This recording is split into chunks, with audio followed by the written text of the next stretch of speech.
So welcome to the SFIA Foundation webinar. This is an opportunity to share some work from David Bowers of the Open University in the UK about using SFIA to build a degree accreditation standard. If you have any questions, then please put them in the Q&A facility of Zoom, and we'll try to answer some of those during the webinar, but also we'll send out the Q&A afterwards to those who have attended. Before letting David loose with this, I'd just like to say a couple of minutes of explanation of the SFIA's interest in this particular collaboration. Everyone is very much aware of what industry wants in terms of a skilled workforce, and countries as a whole want a skilled workforce. And many of you will be familiar with the graphic on this slide. I certainly don't propose to go through it in any detail, but in order to develop the skills and competencies you need, you do what is on the left-hand side of the graphic.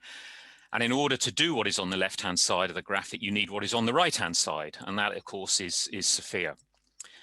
For something like 20 years, SFIA's focus has been on industry. The SFIA Framework is built by industry for industry, and the SFIA Foundation is driven by industry for industry. And our SFIA ecosystem has evolved to support our global users.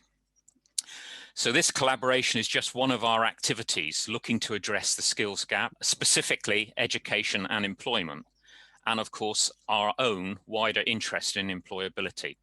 So if you use SFIA in education or are thinking about it, please do get in touch with the SFIA Foundation. We are interested in employability as a topic and sharing information throughout the community. You can pick up contact details at the end of this session. So SFIA is an enabler. The IOC, the Institute of Coding in the UK, has selected SFIA, has negotiated a collective SFIA license for the academic partners, and we are working together to determine how SFIA can further support the IOC activities. So without taking up any more time, I'd like to introduce David Bowers from the Open University in the UK. He is a SFIA accredited consultant, has been using SFIA at the Open University for many years, and he will introduce the UK Institute of Coding and talk specifically about using SFIA to build a degree accreditation standard. So David, over to you. Right, good morning, afternoon or evening to everybody, depending on which time zone you're in. I think we've got people from right around the world, so I apologise if it's an antisocial hour for you. My name is David Bowers. I'm an academic at the Open University, and I'm going to be talking about work we've been doing with the Institute of Coding to define a degree accreditation standard built on SFIA. So the outline of the talk is we'll talk a little, just say what the Institute of Coding is about and which aims, talk about the standard itself and the use of badges to represent the outcomes from a degree following the standard, using the standard itself to define a curriculum, because this is one of the questions we get asked, if you have a standard, can you work backwards to define a university curriculum? How we require that the competence be assessed for competency badges, and how the standard conforms to the various frameworks and benchmarks that are required for degrees. A little bit about the industrial input and collaboration, because it was not done by just me alone, it was a large team, and finally what the accreditation process might look like. First of all, the Institute of Coding. The Institute of Coding is a collaboration in England and a few of the other parts of the UK between more than 33 universities and 100 plus employers. Funded with match funding by the UK Office for Students to the tune of 20 million, and it ran from March 2018 to March 2021, so it has officially just finished. There's still work being carried forward from the Institute of Coding, of which this is one of them. There are 5 themes, each with several work streams, and theme 1 was about university learners, and within that work stream 1.1, which is one I'm talking about, was to develop a new degree accreditation standard. Now, though it seems if it's a very small part of the overall effort, it's considered to be quite an important part. So it was led by the Open University, essentially me, and co-led by Chris Sharp from IBM UK, So it was not just academics telling industry what they needed, it got industrial input right from the beginning. As Ian has mentioned, we have appropriate SFIA licenses for the initial exploration. We were covered by the partner license of the Open University and my consultant license, and then we negotiated the consortium license so academic members could actually use the SFIA standard and issue badges. So what about an IOC accredited degree? Well, it's different. Instead of working out what all the esoteric knowledge is that everybody should know, it's designed specifically to address the skills gap. The focus is on competence rather than just knowledge and insight. You need knowledge and insight to become a competent, but the focus on the output is on competence. And that competence must be demonstrated through real world experience. It's mapped against the international, or as Ian likes to say, the global SFIA framework for IT skills, intended for practical problem solvers. It's not seeking to replicate what exists already, and indeed it is specifically not intended to replace academic accreditation. See why in a moment. It's a complementary route for practically focused degrees. Perhaps there might be a bifurcation within an accreditation process, so you could choose either to have a practical degree or an academic degree. It's designed collaboratively with industry to meet the reported needs, but it must still meet all the statutory benchmarks for degrees. And furthermore, it is designed to achieve professional recognition, which in the UK, the Chartered IT Professional Educational Component and the Registered IT Technician sort of practical bit as administered by BCS. The focus is fundamentally different from many other degrees. It focuses on the individual student and on employability, and I say again, competent, because that's what it's all about. And that, of course, you have to have evidence for.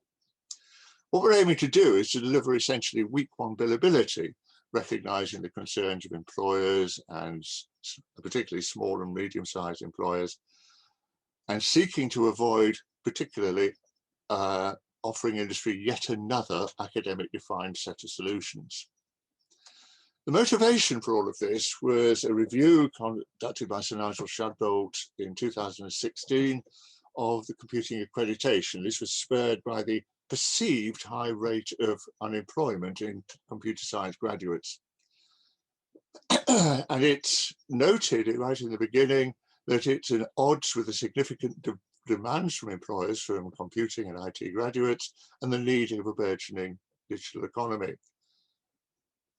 It finds there is a complex interrelationship between supply and demand, and particularly a misalignment. What Shadbolt determined was that many computer science graduates are well prepared for work. Now, what I haven't got here is that these are the better computer science graduates, the ones that can learn and can adapt quickly. But there continues to be a block of opinion that suggests that there are some for whom they drastically need to improve the graduate skill and work readiness. And we've got here commonly reported issues, lacking work experience, lacking commercial awareness, lack of soft skills, and so on. Now, this problem is observed not just in the UK, it's observed globally. So it is actually fairly well understood. And what we're trying to do is to look at other professions and see what they do. I mean, the Royal College of Veterinary Surgeons in the UK defines day one competencies for its vets. New graduate who has achieved day one competence should be capable and confident enough to practice veterinary medicine at a primary care level, that is for real, on their own, while knowing when it is appropriate to seek help. This is really quite an important sort of distinction from the way that most computer science graduates go out into the real world, where they sort of spend the first week, month, perhaps even a year trying to get up to speed. And it's worth noting there are similar statements for several other professions, such as barrister, even for human resources professionals. So this is not a completely new idea. So one might define the week one competencies for an IOC graduate as someone who has achieved, should be capable and confident enough to work reproducibly in a specific area of computing on their own, while knowing when it is appropriate to seek direction from more experienced colleagues. So this is just rephrasing the veterinary college statement. Now that's something which we don't yet achieve with most graduates because they are not ready to seek work on their own. A little bit more about this standard itself. The meta standard, it's a meta standard. The subject focus is in the instantiations, basically which skills from SFIA are incorporated. And it's seeking to identify in particular what graduates can do on day one. That is, what they're ready to do on their own, and for what they have the underpinning knowledge to get up to speed quickly. And rather than building from bodies of knowledge and existing benchmarks, etc., which is the traditional way of building a standard or a degree curriculum, we're seeking to build around SFIA, where the focus is on competence rather than just knowledge. The assessment is based on evidence of competence.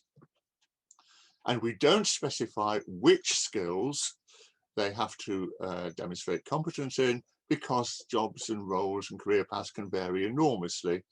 So we're not trying to sit tied to a single or specific SFIA skill, and note that a particular jobs are commonly combined 3 or 4. So what about competence? Competence is about being able to do what is needed in an appropriate complex context with minimal routine supervision. You might describe it as flying solo for a customer, being billable. And competence is actually the focus for the recently released ACM report on computing curricula of 2020. And it also figures in a couple of ISO standards, particularly ISO 24773. Although that recommends the term competency rather than competence, which is just a tweak. And competency is, as we are taking it, is evidence of successful completion of more than 85% of a SFIA skill, successful completion more than once in the real world, and proficiency, successful completion of more than half of the skill. And I would contrast the proficiency with the ISO 24773 definition of skill, which is about performance of a single activity in a controlled context. It's slightly different. An interesting question is, how close does higher education usually get to competence? Well, usually we would hope that our graduates would be able to recognize a problem, understand what it is, have the knowledge on how to deal with it, and they've probably done it at least once in a safe environment, in examples class or a lab or something. They haven't yet got to the driving test standard or been able to do it, perhaps having to think as they go along, but not without repeating mistakes. And the unconscious competent, where they are reproducible and reliable, they certainly don't reach that in general. Now, it's interesting that universities tend to use Bloom's hierarchy or taxonomy of learning, but these recognition, knowledge, capability, proficient, and competent actually match much more closely onto an alternative hierarchy, produced at the same time as Bloom's hierarchy. Simpson is one of the other two domains of learning that were investigated. And one of the things that's particularly important is that rather than having things that just done things that just once in a safe environment, which corresponds to the guided response, they have gone on for it to become a mechanism. They've had repeated practice until they know they can get it right. They may still have to think, they're still at the driving test level, but they are not actually doing it just once. They've done it several times and they know they can do it. Now, this is a SFIA seminar, so I'm not going to go through great detail of what is in SFIA, but the relevant aspects of SFIA is that it is developed by users, primarily employers, and it is not an academic exercise, so it's actually what employers need. It describes three facets: what people should be able to do in a skill, the complexity of the context, essentially the last two are the level of complexity and autonomy, and how autonomous they should be. These complexity and the autonomy are captured in the generic responsibility characteristics for the level. So it is crucial to the students meet the generic responsibility characteristics in order to satisfy the various degree frameworks and benchmarks. And that's quite an interesting observation, because in many degrees they can struggle, or many degrees when they're going to be accredited, can struggle to meet the softer characteristics which are captured in the generic responsibility characteristics for a particular level. The level which we are aiming at is SFIA level 3, the apply, the trained practitioner. This is the appropriate one where we would expect a new graduate to be working. And for a master's degree, SFIA level 4, the team leader, the enabler. And potentially the standard can be reapplied for sub-degree qualifications at levels 1 or 2. That we haven't explored much yet, but it's certainly feasible in the way that things are set up. So what is the standard? Well, for a single honours degree, it's a standard bachelor's degree, and you can find all the details of the standard at this glorious URL. It's on GitHub, it's available for anyone to see. But if you just go to instituteofcoding.github.io, accreditation standard, you can find everything you need. And for a single honours degree, graduates must demonstrate all of the generic responsibility characteristics defined for level 3. So they have to have all the soft skills and the capability to be independent.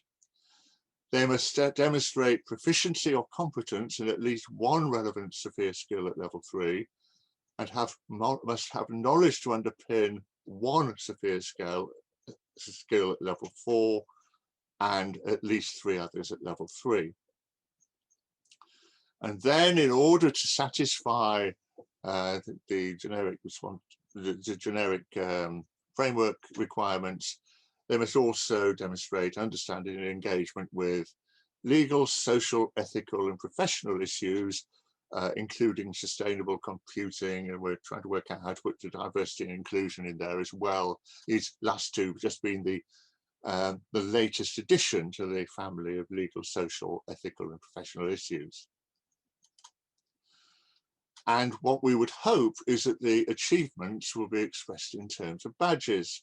And this might be a badge transcript from such a degree.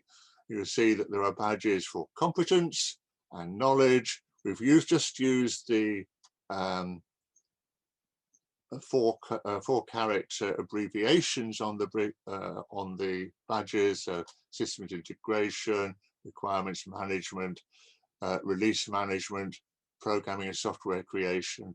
And you notice that this particular student happens to have come out with competence in programming and software creation at level 4. Remember, the standard is a minimum, so they must have at least one competency or proficiency at level 3. Doesn't say they can't have more. Now, what about a competency badge? What goes into it? Well, for a competency badge, they need to have satisfied all the generic responsibility characteristics under knowledge, complexity, autonomy, business skills, and influence, the 5 headings in SFIA. All of those are required.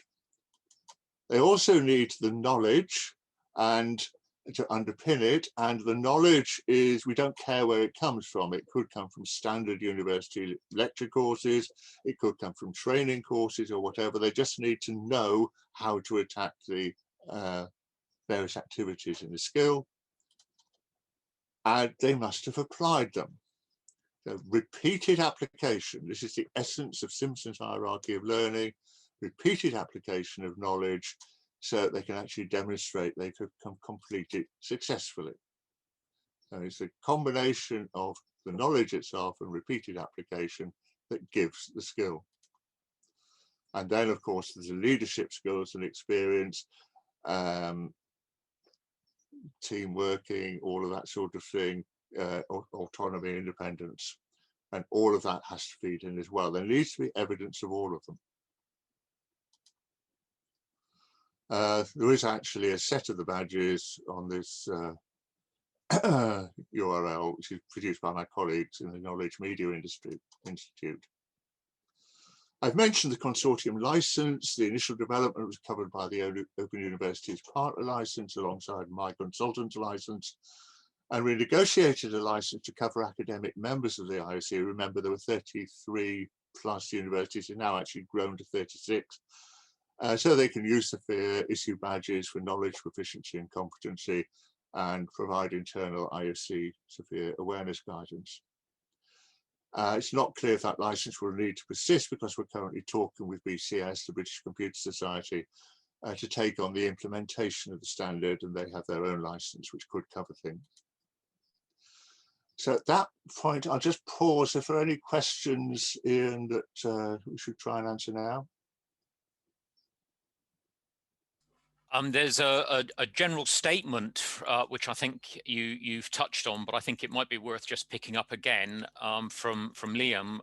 Universities often don't consider SFIA levels, in that they sometimes claim their students will attain SFIA ITEC skills levels greater than 3 upon completion of their units within their unit outlines. This is generally unrealistic. So I think it's really... I completely agree.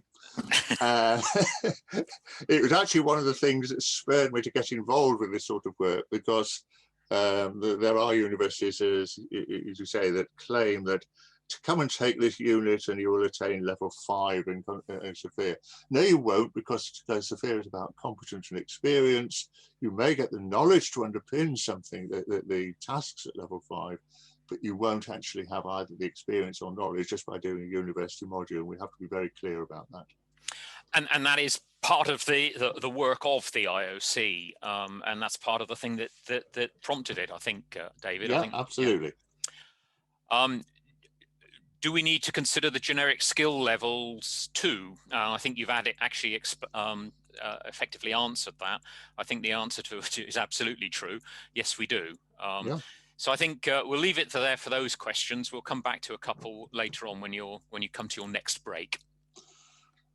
I'm just finding the next slide. No, that's not the right one. This is the bit you'll have to edit out. Okay. So moving on. One of the interesting questions, if you have a standard, is can you use it actually to help you build a curriculum? Because this is something different. The IOC standard talks about competence, and academics don't know how to develop competence because it's this strange foreign concept. Well, actually, it's quite easy, and we're going to look at this now. This particular slide set that I'm showing you here is available from this tiny URL, and it's also talked about in some detail on the GitHub site. All these URLs will be available at the end of the presentation. Don't panic at the moment. Now, this particular slide deck is not linear. It's the first thing. If you do download it and have a look at it, don't just try and click through it, you'll get completely lost. It illustrates a process to develop a curriculum that will meet the standard. The worked example is based on a bachelor's degree for web developer, purely because we had to have a worked example, and that seemed a good enough place to start. The demonstration of competency requires that students have not done things just once or twice in a safe environment, but they have had experience sufficient to be competent to deploy the skills for real. And that's a key distinction. That is the only real distinction. And you'll see that all that happens is that means that the curriculum ends up with some opportunities such as placements, internships, or whatever built in. And they also demonstrate all the responsibility characteristics. As this is an international audience, I'll just point out that the credits I'll be referred to in this presentation are UK CATS credits, where 1 credit is 10 hours of study effort, and an academic year is 120 such credits, 1,200 hours. I know that systems around the world vary, but I just thought I'd better put that reference in to know what the definition of the term is. Here's the standard, as we've seen before. So responsibility characteristics for level 3, proficiency or competency in one or more skills at level 3, knowledge for a total of 4 SFIA skills at level 3, which can include the proficiency or competency skills, but at least one at level 4. It's phrased slightly differently from the version you saw before, but it's the same thing. And the LSEPI, legal, social, ethical, and professional principles, and sustainable computing. It's basically a process. I'll rush through this because you can look at this at your leisure if you download the slide deck. Basically, what you do, if you want to design a curriculum that satisfies the standard for a particular job, work out by what the role would the skills the role would involve. So you identify the relevant skills, review them against requirements, review the skills to determine which should be output, that is SFIA level 3, and which are underpinning, because you cannot do an awful lot of things, including web programming or web development, without doing programming, for example, but you may need it only at level 2. Refine the list of skills until there are 4 or 5 at SFIA level 3, perhaps demoting skills if there are too many, adding additional generic skills such as project management if there are too few. For each of the selected SFIA skills, identify the knowledge required to underpin the skill, because you're going to need that to pack into the standard knowledge part of the curriculum. And for that, you need to know what they need to have learned earlier. An awful lot of curriculum construction is about working out, if you want to learn this, what do you need to have learned previously so you can build on it. This point 7 is the key one, identifying opportunities for experience development that you can incorporate. And one of the big differences from many existing degrees is that the experience development must be integrated. It actually has to contribute to the whole attainment from the degree, so that people can develop skills in targeted, or develop experience and competency in targeted skills. Then you get a bit of standard curriculum development to package it into modules, to create a curriculum, check you've got the learning dependencies right, these last 2 are fiddly, and map the contributions from each module to output SFIA skills. Okay, it's a process, you go through it. The first brainstorm we had, Chris and I had on the web developer, was produce an awful lot of skills, more than 3 or 4, far too many to work with just to get them all into a degree. And one of the things one has to remember is that it's not a question of squeezing in everything. It's a question of identifying what really matters and what else needs to be around so they're aware of things. For example, the service transition, service design, service operation, the service management aspects, they need to have awareness of probably, but rather than detailed knowledge, although you may decide to have a slightly different slide and promote those 2 higher level requirements.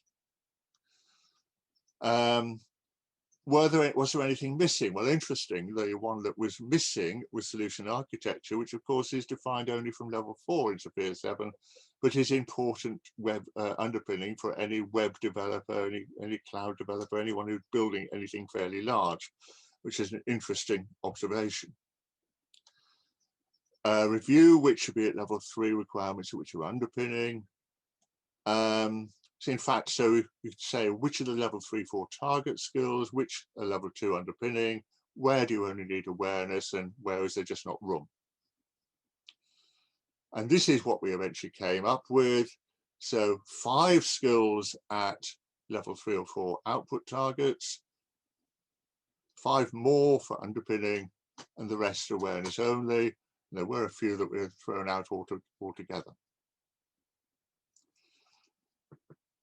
So we've done that. And so, and one of the reasons for limiting the number is that it has to be achievable. You have to be able to have a degree program that is achievable by anyone less than a genius and offers sufficient breadth. because you also don't want to produce somebody who is very good at doing the activities in one SFIA skill, but completely incapable of branching out and gaining, has no breadth to their knowledge. Won't go through the bullet point, but identify the knowledge required to underpin the skill, because you're going to have to teach it. For example, in data modeling and design, DTAN, this is what it says in the skill description. So you may have to say, well, it knows how to do these, including understanding how to construct and to do the descriptions, relation descriptions, and so on.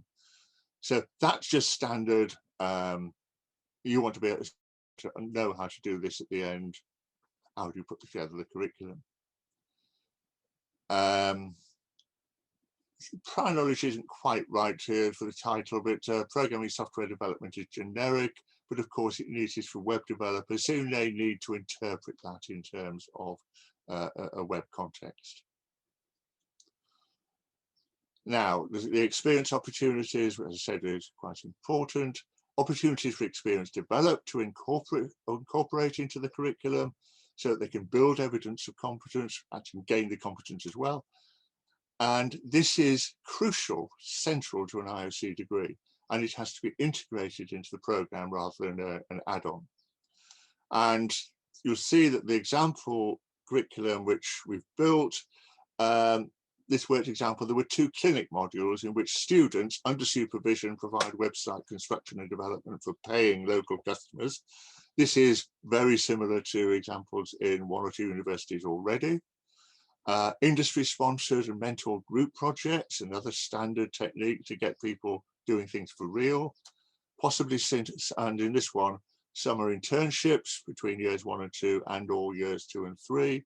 So they go out and work in a real environment for typically 12 weeks. And then a final year project that should deliver at least 1 product for a real customer. Now, equally, you could achieve the experience by having a year-long placement, which many degrees in the UK have, which is about the time you might need typically to develop competence or evidence of competence in a single skill.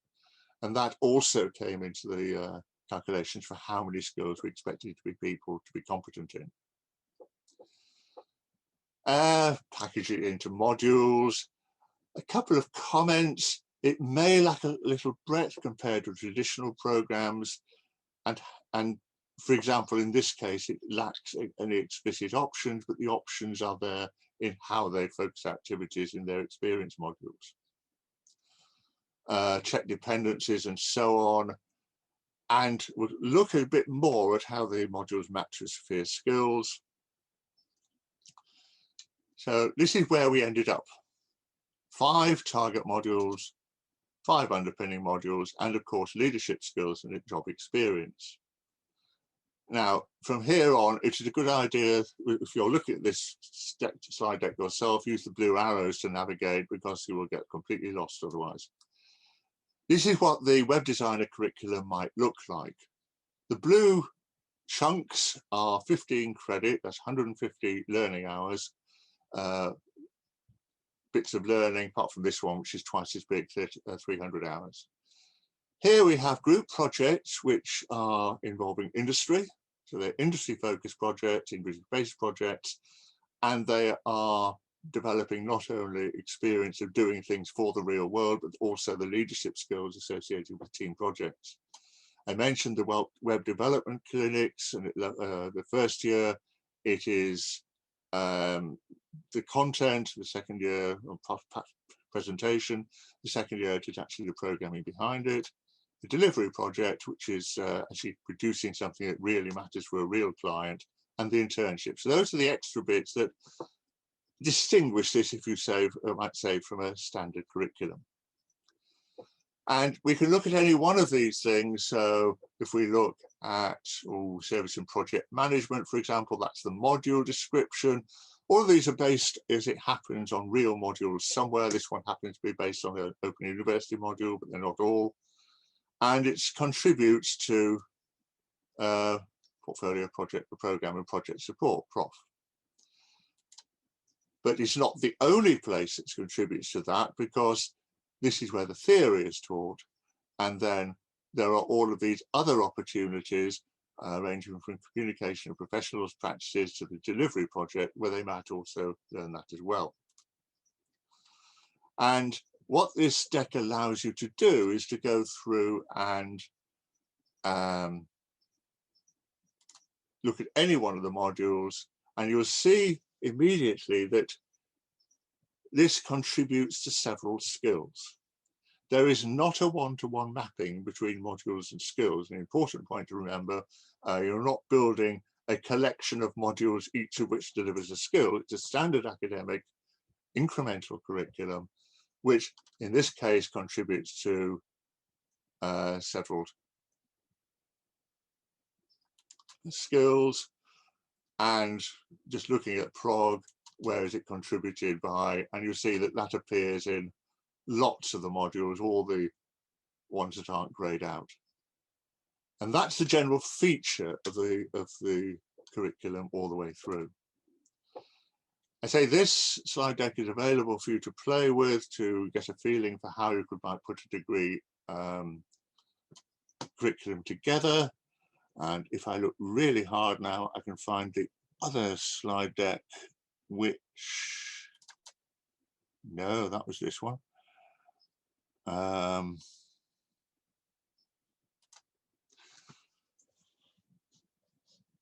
Which is the other side of it. We have a curriculum, that's the input.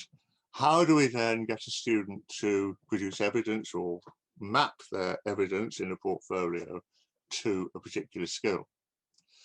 Now, for this bit of the talk, I'll be referring to an extract from a fictional portfolio, which you may wish to open at this URL. You may find that it's you want to look at this later, and again this slide deck is also available. I'll give you the link at the end. But if you want to, if you can open that particular link now, we'll go on and have a look at it. What we've developed is an approach built on an approach I've used over many years, first of all for assessing student achievements on placement years against a framework like SFIA, then on a work-based learning course which uses SFIA. And it's a criterion-based approach which is eminently scalable, and I've demonstrated that because at the Open University, things as the student submissions are marked by several tutors, and we need to have a scheme that is quite consistent and scalable, otherwise some students might be disadvantaged unfairly. A criterion-based is a generic scoring scheme which goes from scores to 0 to 4, which are applied to 2 sections. And the 2 sections are technical achievement, happens to be weighted at 16, and mapping to a specific SFIA skill at a particular level. And reflection actually includes a little bit more than reflection, also includes things like CPD and so on, which is weighted 9. There are 2 thresholds for the outcome marks. So you notice it 16 plus 9 times 4 gives you to 100, so it gives you a marking range up to 100. If they get more than 85, they're deemed to have achieved competency. If they get more than 65, they've achieved proficiency.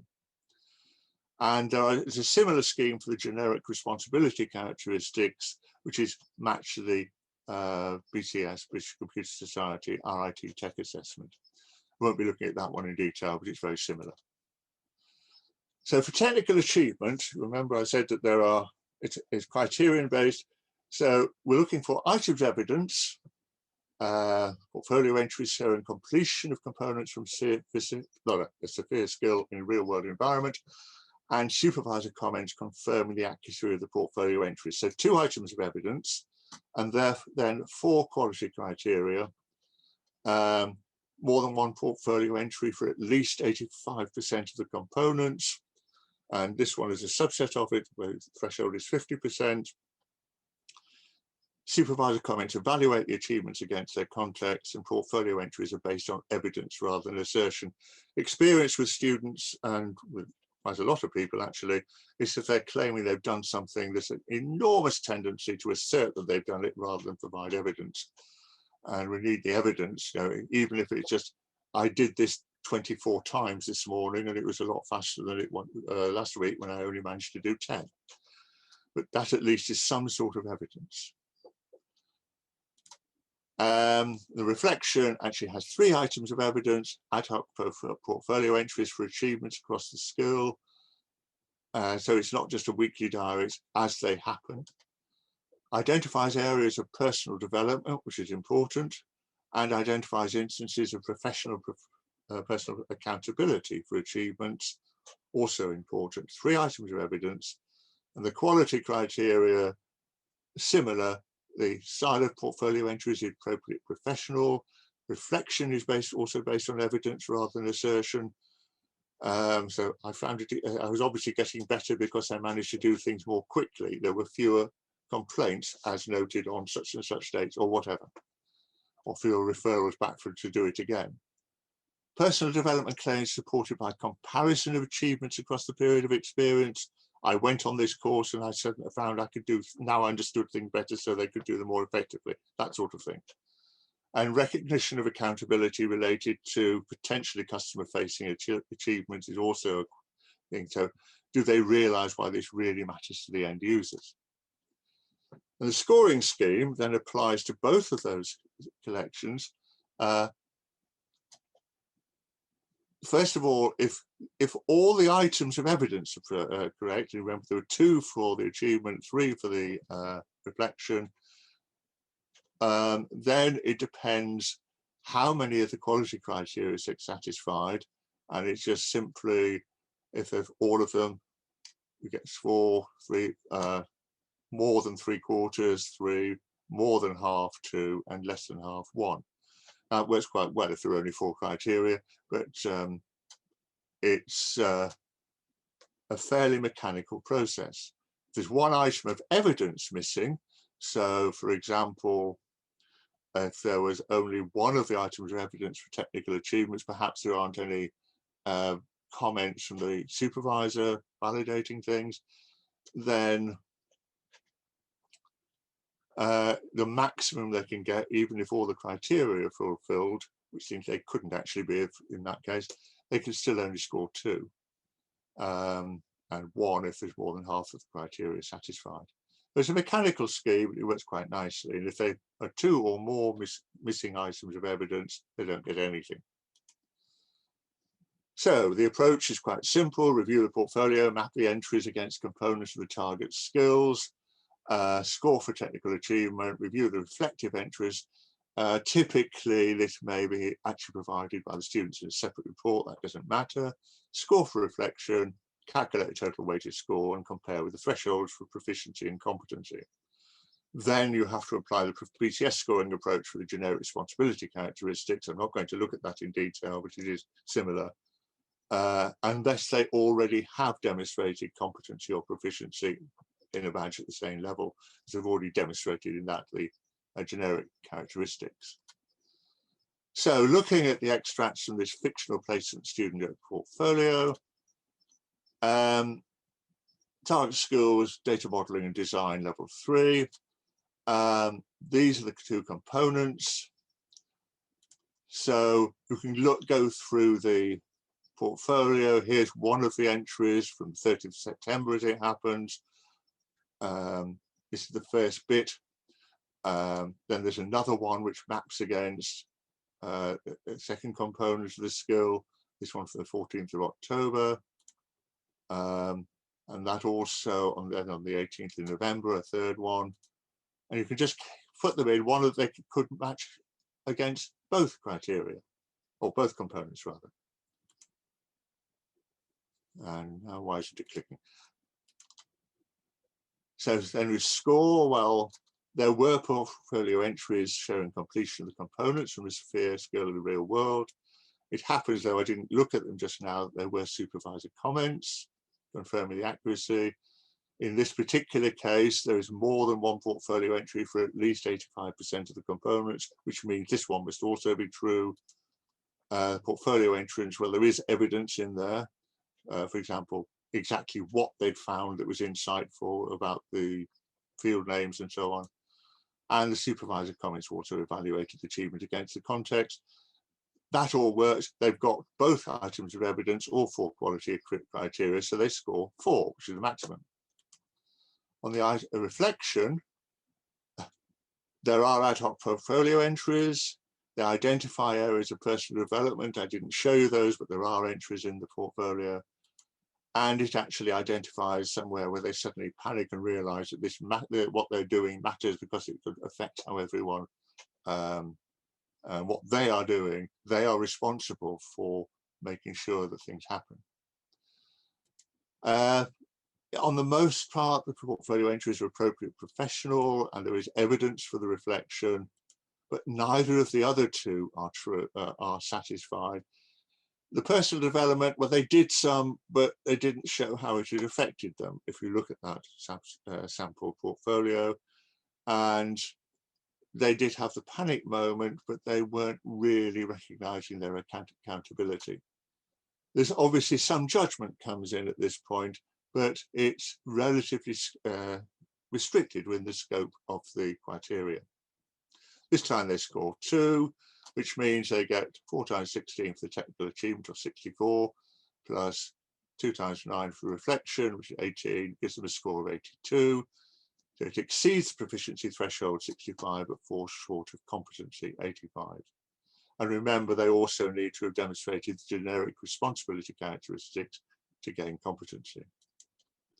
Okay, so that was a quick. Do we want to pause for questions now that I've got my slide back? Yes, David, I'll ask a couple. We've got quite a long list, so many of them will have to get us to answer offline and respond. But there was one earlier on from Lee Campbell. How do you build competency and experience in a university environment if many academics don't have professional experience from industry? Well, you're using industrial opportunities, so you just have to build them into the curriculum. You have to rely, of course, on the workplace supervisors validating or commenting on their experience. But then and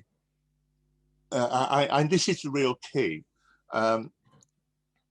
We're not asking academics suddenly to become the purveyors of competence. We're asking them to give the students opportunities in the real world through placements, internships, industry-led projects or whatever, so that they can then build the competence. But the academics in the end have to assess whether they've achieved that competence, which is why they have the assessment mechanism. Okay? Okay, fine. I think carry on because I'm conscious of time and there are plenty of questions for us to answer remotely. Okay, degrees in England have to meet a whole load of frameworks, and this would be true everywhere. The key ones for degrees in England are the Framework for Higher Education Qualifications Outcome Statements, the FHEQ, Quality Assurance Agencies, QAA, Subject Benchmark Statement, and so on. But also interestingly, as we have aimed to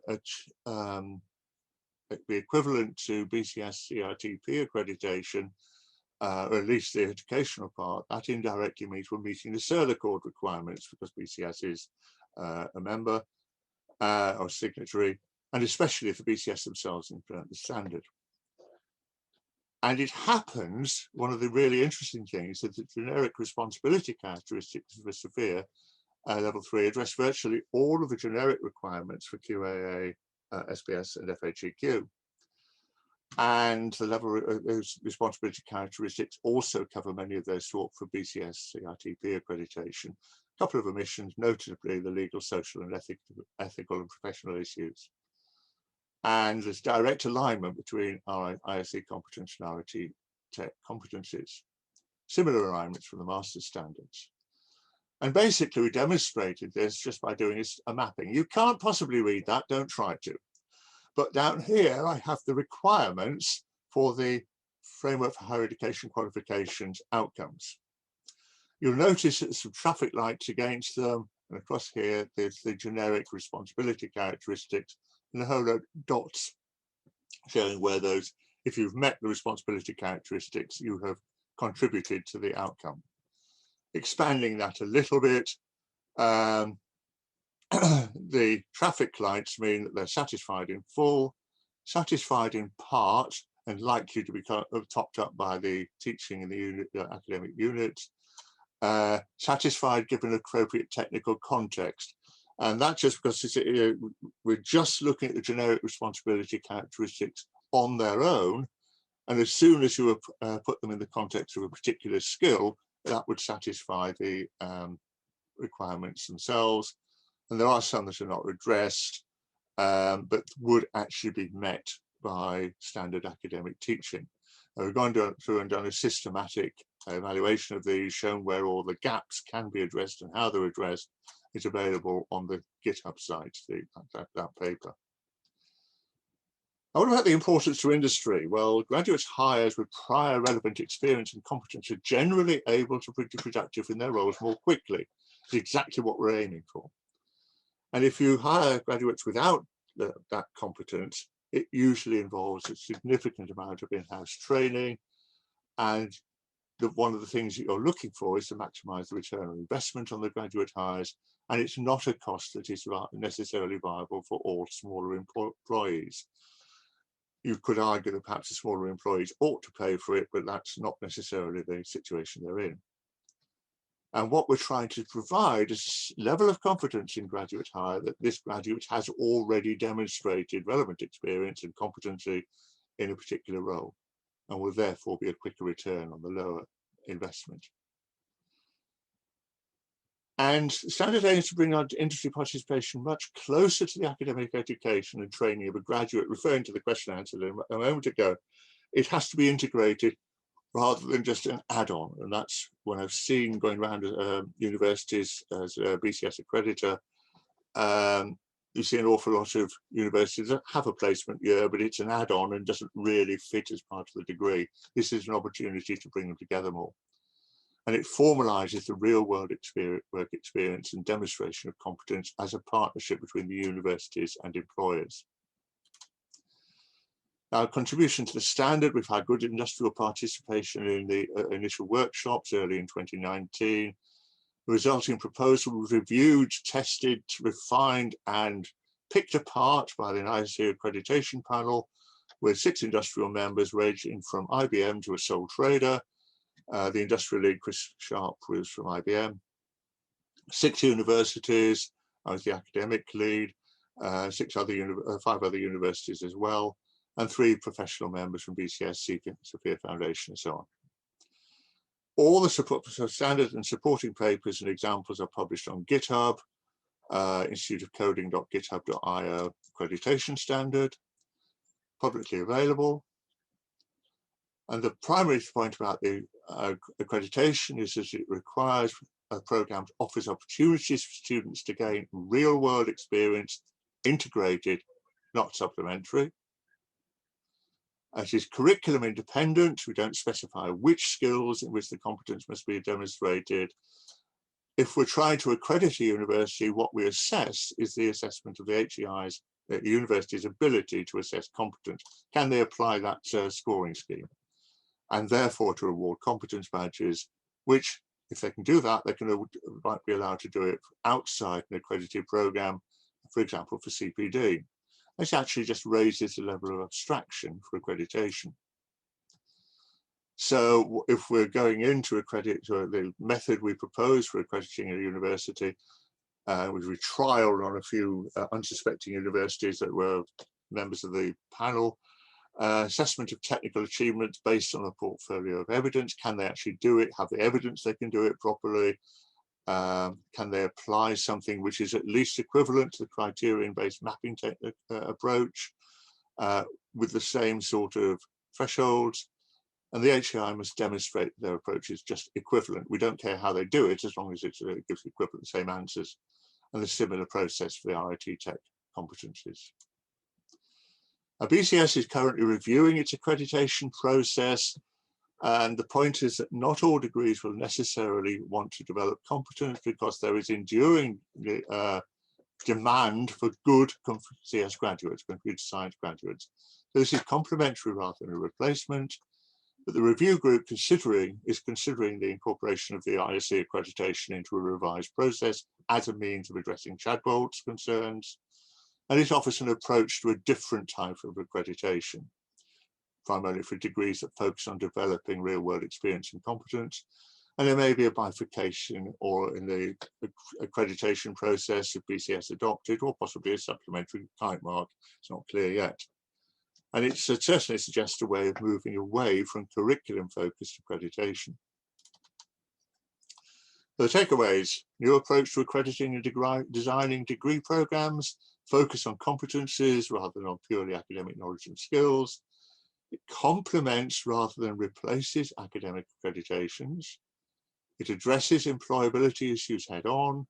And if it's underpinned by an appropriate skills framework, such as SFIA, can meet the required frameworks and benchmarks.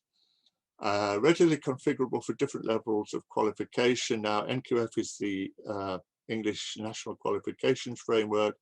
Level 4 is first year of university. Level 7 is the master's level, and you can actually reconfigure it for each of those levels.